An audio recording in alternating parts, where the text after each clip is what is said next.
Hey guys, week number 9 NFL, halfway point, and we got a shorter slate, kind of a tricky slate, um, due to the slate not being very good. But like the whole industry is saying how bad the week is, so I'm gonna try and find some edges to make it a good week because everybody hates it so much, and I think you're gonna see some really popular um, stacks and things like that, just based on the scarcity of the positions and upside. So we'll see what we got. And by the way, fancy points is 50% off for the rest of the year. You get access to the college, which is amazing, access to the Discord, which is worth a price of admission to begin with, all the projections, ownership, the cashing point show, college show, matchup show, all the articles from all the boys. So I would definitely take advantage of that. Half off is just amazing. And like I said, getting in Discord's just massive. All right, anyway, this week, DraftKings, 20 lineups, receiver, flex. We're gonna go right into the custom stacks. And we'll start with stack number one. We're gonna start with Lamar Jackson. And we're gonna go with Mark Andrews and Tyler Lockett without Gus and Seahawks defense, obviously. So there was a few weeks back, and I did some research. Like I have a hard time like when to pay up for Kelsey, and on that slate there weren't really any spend ups. And well, it was after the fact. It was like hindsight. And this week there's not that many like super like stud type guys. So I like Andrews quite a bit this week. He's got a good matchup, and he's Mark Andrews, and he's not showing that much popularity. So I'm going to go after that this week to try and get a little bit different as far as that position. Anyway, Ty Lockett's best comeback in my opinion right now. Metcalf's just been banged up. He's been playing, but he's been playing hurt. Lockett's had a little bit of a hammy, but I think he's probably the best comeback right now. I thought about using um, maybe one of the tight ends, but I don't know. I'm going to go with this right now. And stack number two is Dak Prescott, CeeDee Lamb, Gallup, and Dallas Gobert without Pollard and the Eagles defense. So Lamb was like one of my highest receivers last week, and he was just in like such a good matchup. And he was super low owned, and it was a nice pivot off Pollard. And Gallup is actually really cheap, and they really popped for me this week. And to be able to afford this, I'm going to kind of go cheaper with the cheaper comeback option instead of trying to slam in AJ Brown. It's kind of hard to build right now to get CD and AJ. You can a little bit, but it's not the best looking. But I like this quite a bit. Gap's pretty cheap for his role. And the Eagles' just defense has not been very good, and this is going to be a fun game, obviously. And it's the last game of the slate, so I'm sure it'd be popular, but I'm trying to get a little bit different by making it different. All right. And so let's go look at some of the values and see what we got going on this week. We'll go by value over here. And oh, I didn't look at this. So Prescott is actually the top value. There's our projection points. There's the ownership right now. Mac Jones, O'Connell's obviously super cheap. Um, I have a little bit of interest in O'Connell due to the price.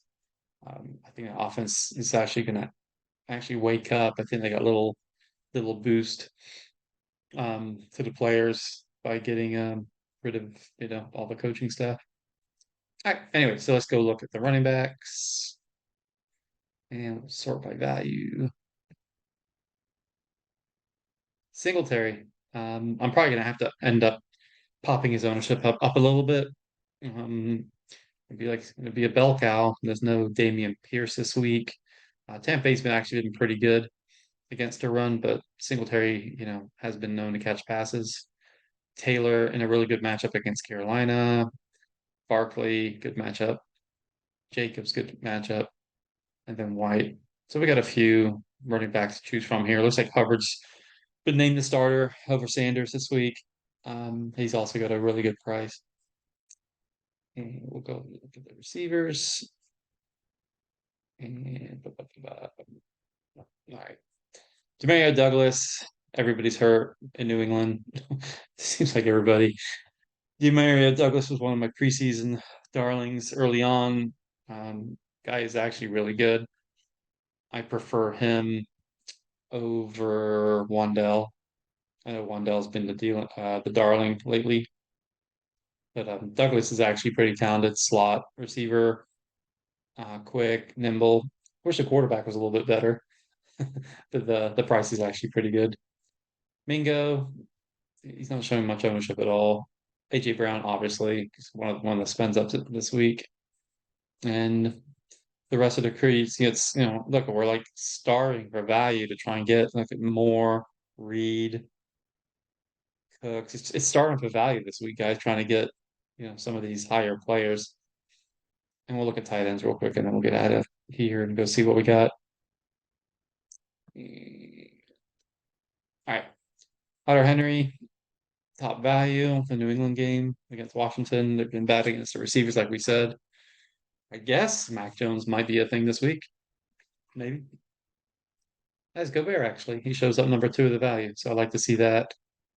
Cade. There's a Boyd McBride last week. Went crazy. All right. Anyway, let's run it. Let's see what we can pop out from our little stacks and what else it's given us. I haven't done this yet. So we'll see what we got. See if I can find a lineup or two.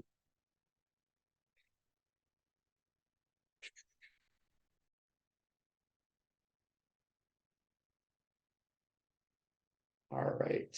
So the top stack, it's top lineup, excuse me, it's spitting out Hurts, Barkley, Taylor, Brown, Douglas, Mingo, Gobert. Yeah, this makes a lot of sense. This makes a lot of sense here.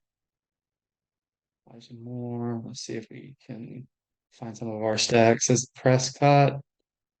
Here's one that actually made a lineup with AJ Brown and CeeDee Lamb. Remember, I said I was having a hard time building it. I'm fine with this. I'm okay with this. I'm not sure about the Giants T, but that's not bad. And let's see what else we got.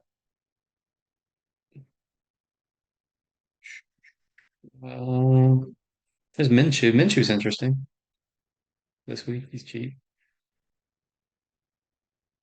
There's our Lamar one. Lamar, Barkley, Taylor, Lockett, Douglas. Oh, interesting. A double stack.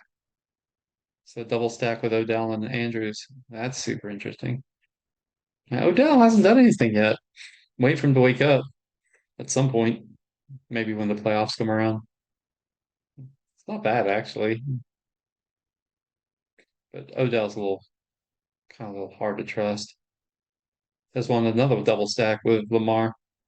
It's got Bateman and Andrews here. There's Odell again. Wow, it's really popping out Odell, isn't it? It's sticking him out there.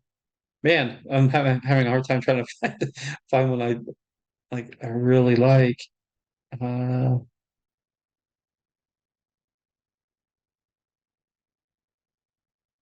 I think it's going to be this one, but probably without the Seahawks defense. I might I might move around like Shark and Seahawks, but at first look, without digging too much deeper into this, yeah, weird builds this week. I'm gonna let you pick this week. I'm not gonna pick one. I'm gonna let you pick. I'll go through some of these lineups here. You guys can pause the video, look at some of them. You might find your favorite and see if it's one you really like. If you got any comments or questions, put it in the chat. And if you end up using one of these lines and you do well, please share. Let me know how it goes. Yeah, this is a halfway point where I'll let you pick your favorite one. It is an ugly week, guys. But I'm gonna try and take advantage somewhere by using those stacks that I shared with you guys today. All right. Well, listen, good luck this weekend and come join Fantasy Points. I'll see you guys in the Discord. All right. See ya.